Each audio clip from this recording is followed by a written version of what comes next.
The opening ceremony of the 2014 World Men's Curling Championship marked a historic occasion for two reasons. Not only was this the first ever men's world curling event brought into the Asia Pacific, but at Beijing's capital indoor gymnasium, this was also the first ever global curling event hosted by China.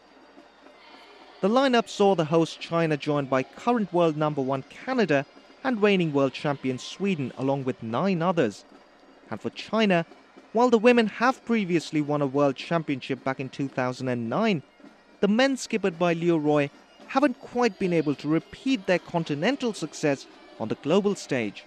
So the final preparations just going through before Switzerland and Russia kick off proceedings. That's followed by US and the Czech Republic, then Germany playing the host nation China, and Scotland playing defending world champion Sweden. Quite a bit riding here for a number of sides actually. Switzerland, they've sent a very young side, so they'll want to prove something. Sweden just coming off the back of a bronze medal finish at Sochi, so they'll want something to prove as well. It's a different side too, so they want to make their mark. And China, obviously, what more do you need to say? This is the first ever World Championships being held in this country, so they're playing for more than just honours. There's pride involved here as well.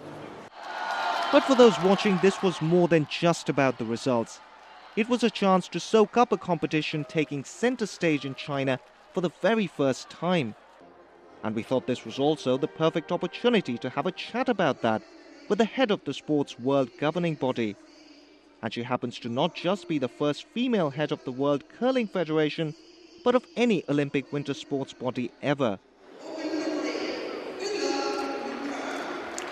Well, I'm here with the WCF president, Caithness.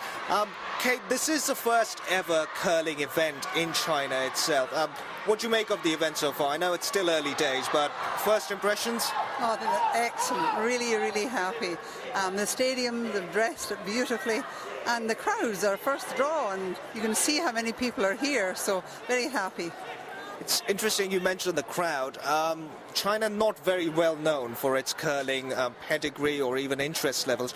Do you think tournaments like these, possibly more in the future, could push up the level of interest? And I mean, right now the stadium's possibly at half capacity, but maybe in the future can we expect full houses maybe? Well, I think if this is going out on television, this will certainly happen.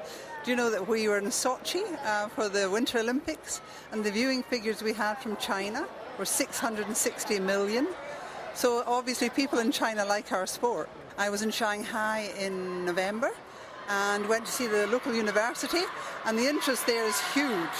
I know Harbin's a big place for curling, but here in Beijing, I know as soon as the people get to know and like our sport, it's going to go crazy. Our numbers are going to go through the roof.